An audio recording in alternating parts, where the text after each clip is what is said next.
Olá, boa noite a você. Carro da presidência é roubado durante vistoria em colégio onde o presidente Lula vai votar. E cerca de 155 milhões de pessoas estão aptas a comparecer às urnas no domingo das eleições municipais. O Jornal da Record já está no ar. Oferecimento: Crédito Bradesco. Dinheiro na hora em 3 cliques pelo app. A polícia de São Paulo investiga o roubo de um carro que estava a serviço do Gabinete de Segurança Institucional da Presidência da República. O veículo foi levado durante um assalto em São Bernardo do Campo, no ABC Paulista. Os detalhes agora com Aguiar Júnior. Aguiar, boa noite. Como foi esse crime, hein? Ei, Salcio, boa noite para você. O assalto foi em frente ao colégio, onde o presidente Lula vai votar no próximo domingo. Nesse vídeo, é possível ver no canto da imagem a abordagem dos dois criminosos. Os agentes do GSI estavam vistoriando a escola enquanto a motorista do carro descaracterizado aguardava do lado de fora. Ela foi rendida pelos assaltantes armados que levaram o veículo. Em outra imagem, dá para ver a mulher correndo assustada por causa da ação. Dentro do carro tinham equipamentos eletrônicos, broches de identificações usados em eventos presidenciais, crachás, documentos pessoais e um colete à prova de balas. Até o momento, o veículo, que é alugado, não foi localizado. A polícia ainda tenta identificar os criminosos. Salce. Obrigada, Aguiar, pelos detalhes. E este sábado é o último dia para atualizar o e-título e utilizar o documento no celular para as eleições municipais de domingo. Vamos falar com a Ariane Bittencourt, direto de Brasília. Ela diz para a gente tudo o que o eleitor precisa saber para estar preparado para votar, né, Ariane? Boa noite. É isso, Salce. Boa noite. 155 milhões de pessoas estão aptas a votar nestas eleições municipais. Mais de 46 milhões têm a versão digital do título de eleitor no celular. Quem não tiver o e-título ou não conseguir fazer a atualização pode votar normalmente com um documento de identidade com foto. Os eleitores também podem fazer uma cola em papel para levar até a urna. Isso porque não é permitido levar o celular para a cabine de votação. No domingo, durante todo o dia, o eleitor pode manifestar seu voto individualmente com broches, adesivos, camisetas. Já a aglomeração de pessoas ou a boca de urna, quando tentam influenciar o eleitor no local da votação, estão proibidas. A eleição será das 8 horas da manhã até as 5 horas da tarde no horário de Brasília. Quem não puder comparecer à urna poderá justificar a sua ausência até o dia 5 de dezembro. Salce. Tá certo, Ariane. Já já falamos de novo. O Instituto Real Time Big Data divulgou nesta sexta-feira uma pesquisa de intenção de voto para a Prefeitura de São Paulo. Na pesquisa estimulada, um triplo empate técnico. Pablo Marçal, do PRTB, tem 27% das intenções de voto. Guilherme Boulos, do PSOL, tem 26%. Ricardo Nunes, do MDB, 24%. Tabata Amaral, do PSB, 12%. José Luiz da Atena, do PSDB, 3%. Marina Helena, do Novo, 3%. Outros, 0%. Nulos e brancos somam 3%. Não souberam ou não responderam 2%. O Real Time Big Data também fez simulações de segundo turno. Em um cenário com Guilherme Boulos e Pablo Marçal, o candidato do PSOL teria 41% dos votos. Marçal, do PRTB, 40%. Nulos e brancos somariam 11%. Não sabem ou não responderam 8%. Em uma eventual disputa entre Ricardo Nunes, do MDB, e Pablo Marçal, do PRTB, o atual prefeito da capital teria 43% dos votos. Marçal ficaria com 35%. Nulos e brancos somariam 11%. Não sabem ou não responderam também 11%. Já em um cenário entre Ricardo Nunes, do MDB, e Guilherme Boulos, do PSOL, Nunes teria 48% dos votos. Boulos teria 36%. Nulos e brancos somariam 8%. Não sabem ou não responderam 8%. O Real Time Big Data entrevistou 1.000 pessoas entre os dias 2 e 3 de outubro. A margem de erro é de 3 pontos percentuais para mais ou para menos. E o nível de confiança é de 95%. A pesquisa foi registrada na Justiça Eleitoral de São Paulo. Já já voltamos a falar sobre as eleições. Agora os destaques internacionais. No Oriente Médio, houve uma escalada nos combates na fronteira de Israel com o Líbano no final da noite desta sexta-feira. O grupo terrorista Hezbollah afirmou que repeliu uma incursão das tropas israelenses no sul do país. Novas explosões foram ouvidas na capital Beirute. Colunas de fumaça foram vistas perto do aeroporto da capital libanesa. O novo ataque acontece depois que o exército de Israel emitiu alertas de retirada para os moradores da região. Em outra frente do conflito, o líder supremo do Irã defendeu os ataques contra Israel e a união dos países muçulmanos. O Ayatollah Ali Khamenei fez hoje uma rara aparição pública na maior mesquita de Teherã, a capital do país. Ele dedicou parte do discurso ao conflito no Oriente Médio e disse que os grupos Hamas e Hezbollah vão continuar na luta contra as forças israelenses, apesar das mortes recentes de líderes. Os aliados não vão recuar, declarou. Ali Khamenei ainda afirmou que Israel não vai durar muito tempo e prometeu atacar novamente se for necessário. A cerimônia liderada pelo Ayatollah foi uma homenagem ao líder Hassan Nasrallah, morto na capital do Líbano. O exército de Israel anunciou a morte do chefe de comunicações do Hezbollah.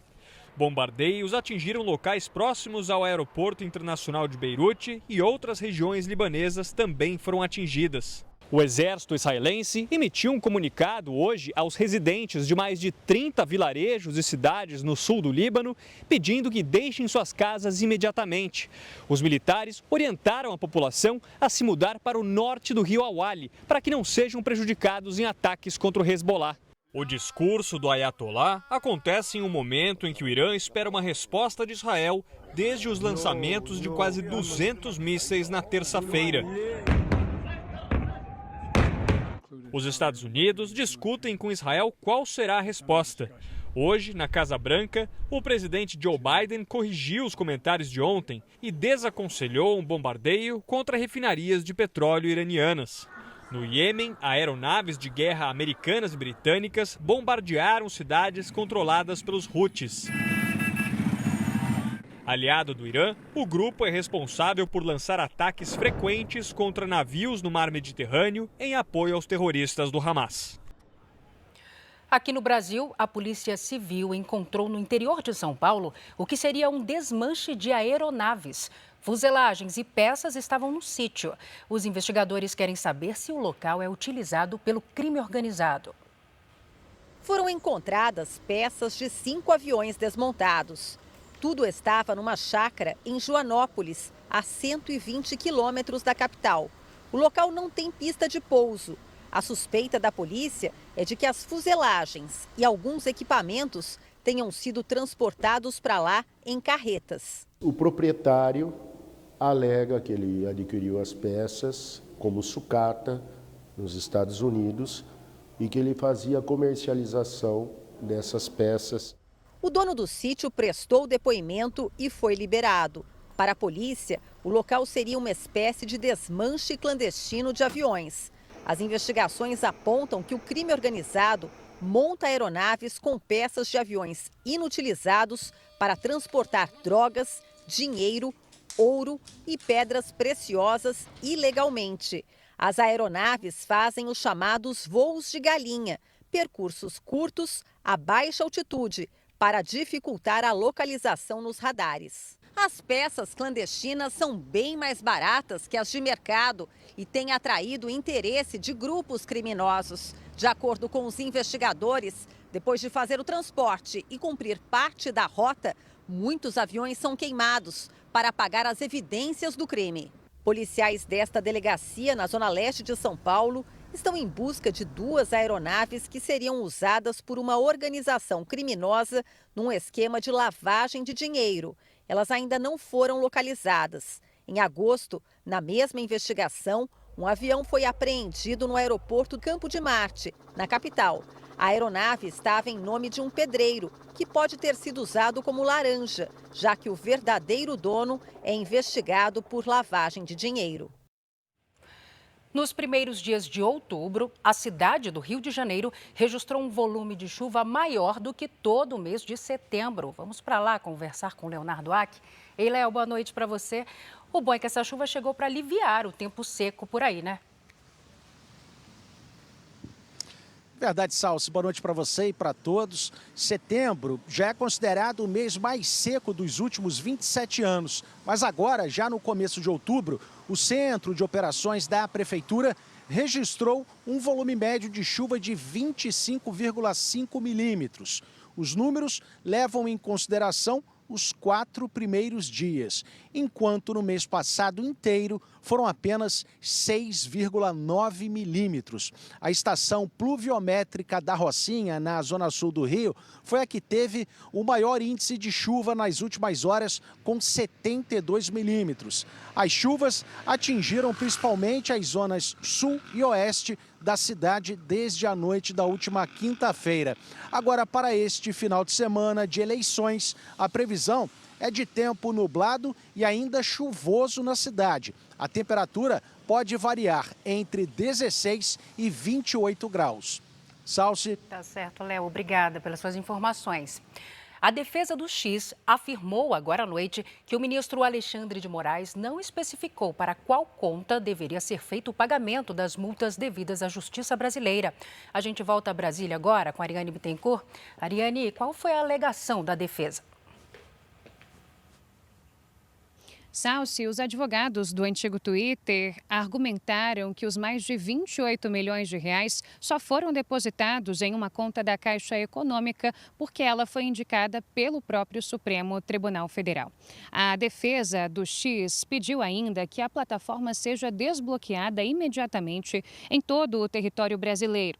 Mais cedo, o ministro Alexandre de Moraes informou que a rede social pagou as multas devidas, mas em uma conta errada. Depois que o dinheiro for transferido para a conta certa, o processo vai ser encaminhado à Procuradoria-Geral da República para a manifestação sobre a liberação ou não da rede social. O antigo Twitter está bloqueado desde 30 de agosto. Nos bastidores do Supremo Tribunal Federal, a expectativa é que o ministro só libere a rede social após o primeiro turno das eleições. Salsi. Obrigada, Ariane. Bom descanso para você. Um óculos com tecnologia de inteligência artificial tem ajudado deficientes visuais em atividades do cotidiano. Com esse equipamento é possível ler e até identificar pessoas, objetos e cores. Silvio recebeu o aparelho há pouco mais de 2 semanas e ainda aprende a usar os recursos. Com os novos óculos, ele consegue identificar a cor da roupa, as horas e até dizer quem está no mesmo ambiente. Um homem e uma pessoa estão na sua frente. O advogado de 69 anos perdeu a visão em 2020 e foi obrigado a parar de trabalhar. Realidade que hoje, com os óculos, começa a mudar. Ele já consegue ler com o aparelho. Com esse óculos eu tenho mais autonomia, tenho mais segurança, tenho mais mobilidade, né? Eu tenho mais capacidade de interagir com as pessoas. Cerca de 1.400 cidades usam a tecnologia israelense, a maioria em bibliotecas públicas. Em São Paulo, 107 óculos estão distribuídos em 54 bibliotecas da capital. O óculos ele veio nos ajudar a levar acesso para quem muitas vezes não teria a possibilidade de adquirir esse óculos. E isso nos ajuda muito, porque é importante você dar acesso às pessoas. Segundo o último censo do IBGE, existem cerca de 6 milhões de pessoas com baixa visão e 538 mil cegos no país. Silvio tinha 6 anos de idade quando descobriu que sofria de miopia. Foram décadas usando óculos, até que há cerca de 20 anos perdeu completamente a visão. O óculos é bem leve, ele não pesa nem 30 gramas. Aqui na frente fica a câmera, que consegue descrever em tempo real as características do ambiente e ainda ler tudo o que está à nossa volta. Já o som sai aqui por trás, para ficar bem pertinho da orelha. Além de tudo isso, a tecnologia ainda consegue reconhecer até 150 pessoas. E tudo isso sem a necessidade de estar conectado à internet. Um levantamento mostra que mais da metade do território brasileiro tem internet de baixa qualidade. ou não tem conectividade nenhuma. Por isso, o funcionamento offline torna o equipamento mais acessível, até mesmo nos lugares mais distantes. Então, muitos desses municípios, a conectividade é muito precária e as pessoas, consequentemente, acabam tendo dificuldade ao acesso do eletrônico, da celulares, computadores. Então, o Orcam AI ele acaba beneficiando as pessoas com deficiência visual ou com dificuldade de leitura. Silvio ganhou os óculos do Instituto Teniad, que em hebraico quer dizer dar as mãos. Com esse óculos, né, eu vou ter a oportunidade de voltar a ter mais autonomia, mais liberdade no meu trabalho, né, que eu espero que eu consiga voltar e assim poder fazer o trabalho igual a qualquer pessoa que tenha a mesma capacidade. É maravilhoso. A gente vê como que a tecnologia hoje está sendo avançada, a gente está conseguindo superar todos os problemas. É um divisor de água. Você conversa com ele e fala, mudou minha vida. Sem dúvida. Voltamos a falar de eleições. Na reta final da campanha, os principais candidatos à Prefeitura de Porto Alegre apostaram na panfletagem junto aos eleitores. Felipe Camozato, do Novo, foi às ruas da zona sul da cidade. O candidato disse que, se for eleito, vai investir no sistema de prevenção de cheias. Fazer com que a água não volte pelo sistema pluvial da cidade. A cidade ainda alaga com pouca chuva, porque o sistema está obstruído e nós precisamos resolver isso para já. Senão não tem como morar, não tem como investir, não tem como a cidade voltar a funcionar. Juliana Brizola, do PDT, fez uma caminhada com eleitores e apoiadores. Ela também esteve na Zona Norte, uma das mais atingidas pela enchente de maio. A nossa principal proposta é terminar com a maior fila dos últimos 7 anos na saúde de Porto Alegre. E para isso, sim, nós vamos fazer um grande mutirão. O atual prefeito de Porto Alegre, Sebastião Melo, fez corpo a corpo na região central da cidade e destacou o que vai fazer pela educação se for reeleito. Você não melhorar o aprendizado, esse é o desafio número 1. Então, o meu tema número 1 da próximo mandato é educação. E o segundo é periferia. Maria do Rosário, do PT, realizou uma caravana partindo da Zona Leste em direção ao centro e parou em pontos estratégicos da cidade. Os candidatos César Pontes, do PCO, Fabiana Sanguiné, do PSTU e Luciano, do MLB, da UP, não informaram a agenda. Das 134 sessões eleitorais da capital gaúcha, 48 foram afetadas pelas enchentes de maio, segundo o Tribunal Regional Eleitoral. Por isso, mais de 12 mil eleitores de 19 sessões terão que mudar o local de votação. Em Belo Horizonte, os candidatos à prefeitura aproveitaram o penúltimo dia de campanha para reforçar as propostas. Bruno Engler, do PL, caminhou pelas ruas do bairro Ouro Preto, na Pampulha. Ele visitou lojas e apresentou propostas para melhorar o trânsito. Para além de uma fiscalização ferrenha para com as empresas de ônibus, abrir a caixa preta da BH Trans, auditar esses contratos e fiscalizar, exigir um serviço de transporte público de qualidade. E vamos mudar também a gestão dos sinais. Carlos Viana, do Podemos, participou de carreata na região oeste de Belo Horizonte. Disse que, se eleito, vai governar para os mais pobres. Nós trabalhamos muito, especialmente na população mais carente, levamos ideias, propostas, principalmente aos bairros mais afastados da capital. Nós temos soluções para Belo Horizonte. O candidato do MDB, Gabriel Azevedo, se encontrou com comerciantes em uma galeria no centro da cidade e se comprometeu a revitalizar a região. É um lugar que merece a atenção do centro, porque esse é um exemplo do que a gente precisa na cidade. Porta aberta para a calçada, comércio vivo, gente trabalhando, emprego sendo gerado, economia movimentada. Fuad Noman, candidato à reeleição pelo PSD, caminhou pelas ruas da zona leste da capital e prometeu dar continuidade ao trabalho nas comunidades carentes. A gente tem muito orgulho de ter colocado internet nas vilas e favelas. Temos dado cursos de formação para vilas e favelas. Nós nos comprometemos de criar uma diretoria de vilas e favelas. Mauro Tramonte, do Republicanos, teve agenda na região do Barreiro. Prometeu melhorias nos bairros do entorno e recebeu dos comerciantes uma carta com reivindicações. Segurança, que a Guarda Municipal esteja sempre presente. Eles querem também que a regional tenha desburocratização, ou seja, que ela seja mais dinâmica. Outro problema, moradores de rua. Infelizmente, tem muitos moradores aqui. Rogério Correia, do PT, fez campanha na Zona Leste e se comprometeu a criar um programa social para pessoas em situação de vulnerabilidade. Nós não podemos ser coniventes com fome. E a nossa proposta é 2,4% do orçamento para acabar com a fome. Agora, para que isso ocorra, nós podemos, por exemplo, substituir o subsídio para transporte, que passou de 680 milhões. Duda Salabert, do PDT, participou de evento religioso. O Anderson Rocha, do PSTU, fez panfletagem na UFMG e visitou uma creche. Indira Xavier, da UP, participou de manifestação no centro e fez panfletagem no restaurante popular. Lourdes Francisco, do PCO, não divulgou compromissos de campanha. Aqui em Minas Gerais, toda a tropa da Polícia Militar foi escalada para trabalhar no próximo domingo. A Operação Eleições 2024 começou hoje. 38 mil agentes vão dar apoio à distribuição de urnas e à proteção de mais de 10 mil locais de votação no estado. Agora a gente fala de outras eleições, as americanas. Há quase um mês da escolha do novo presidente, os candidatos Donald Trump e Kamala Harris viajaram nesta sexta-feira para estados considerados decisivos.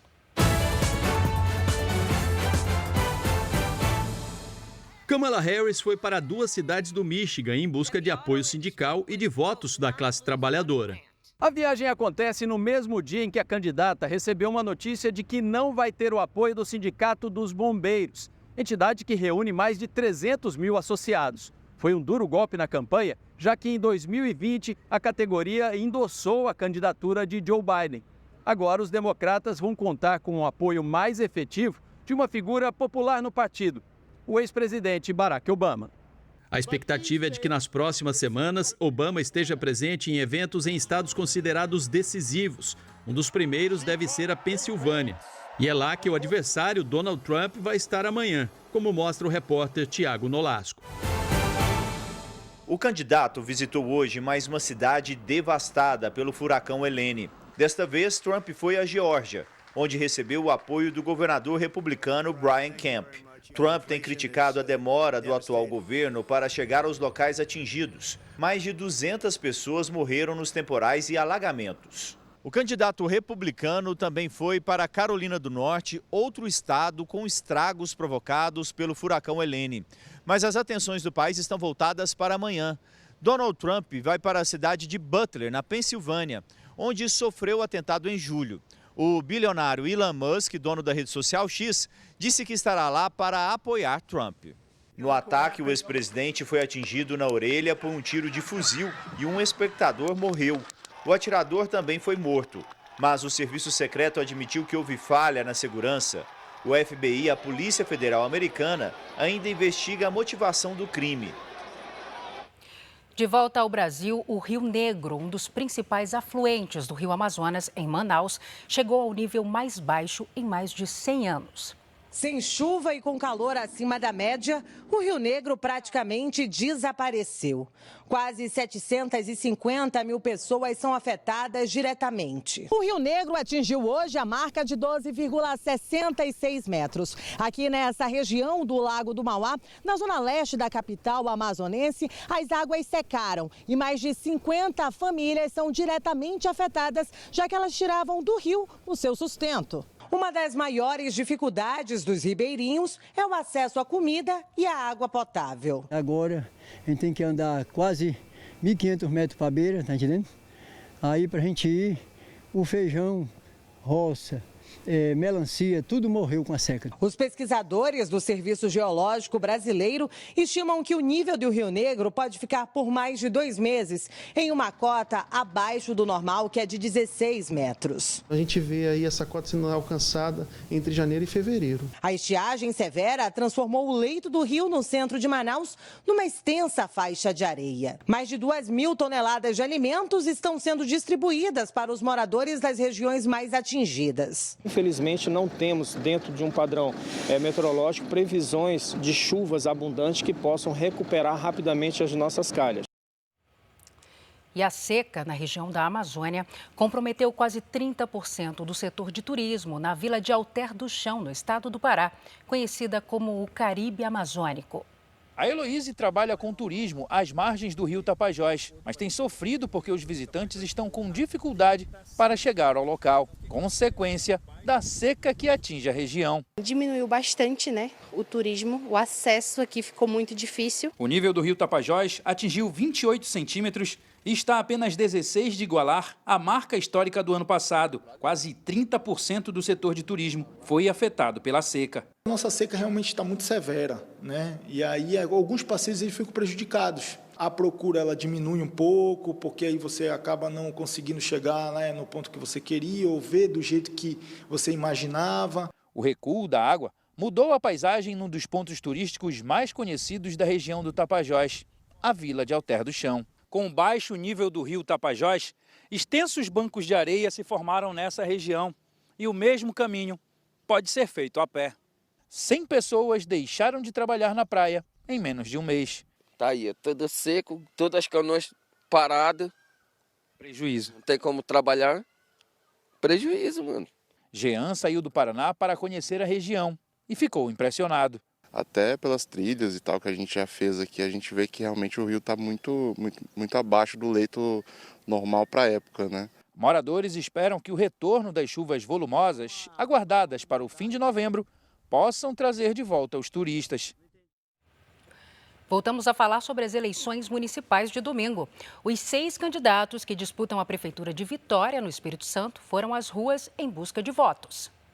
Capitão Assunção, do PL, fez caminhada pela Zona Norte e defendeu investimentos em tecnologia para dinamizar a economia da capital capixaba. Nós vamos transformar o centro de Vitória em hubs de inovação e tecnologia, como já existe em outros municípios, onde deu certo, trazendo muito empreendedorismo e também, o que é muito importante, receita para o nosso município. Luiz Paulo Veloso Lucas, do PSDB, também circulou pela Zona Norte e disse que, se eleito, vai atrair investimentos para o turismo. Vitória tem que ser, e esse é o meu sonho, destino turístico nacional e internacional.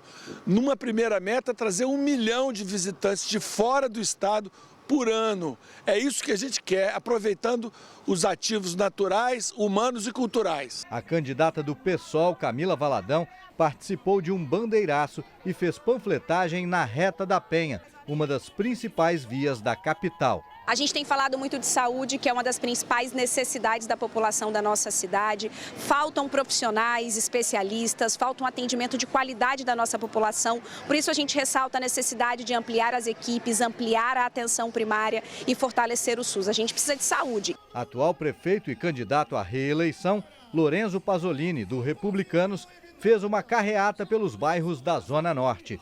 Ele prometeu dar continuidade às obras iniciadas se for reeleito. Organizamos as contas públicas. Vitória hoje tem a melhor gestão fiscal do Brasil, segundo a Secretaria do Tesouro Nacional. E o nosso compromisso é continuar investindo muito pela redução das desigualdades, pela unificação da cidade e, principalmente, levando obras e investimentos para as áreas de maior vulnerabilidade social. O candidato do Avante fez corpo a corpo no bairro Jardim da Penha. Ele afirma que vai transferir a sede da prefeitura para o centro de Vitória para revitalizar a região. Nós vamos integrar a Guarda Municipal com a Polícia Militar e a Polícia Civil. E vamos também resolver os problemas do morador de rua. Vamos encarar como nenhum candidato está encarando. João Coser, do PT, participou de um bandeiraço no centro da cidade no início da noite e fez um balanço da campanha com apoiadores. Fizemos uma campanha muito linda, limpa, muito alegre, construindo a paz, o amor, porque é isso que a cidade merece. Nós precisamos fazer as pessoas felizes. Apresentamos um programa de governo com um grande projeto de desenvolvimento social, econômico também, porque a cidade precisa de um caminho. Apesar de ser a capital, Vitória não é o município com mais eleitores do Espírito Santo. A cidade tem o 4º maior colégio eleitoral, com quase 270 mil eleitores. Desse total, 92% podem votar usando a biometria no próximo domingo. E agora vamos ver como foi o dia dos candidatos à Prefeitura de Campinas, no interior de São Paulo.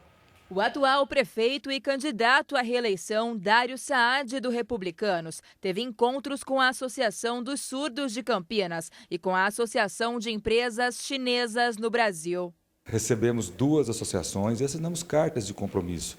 Uma da Associação dos Surdos de Campinas, que nos comprometemos com políticas públicas, e outra de uma associação representantes de empresas chinesas aqui no Brasil.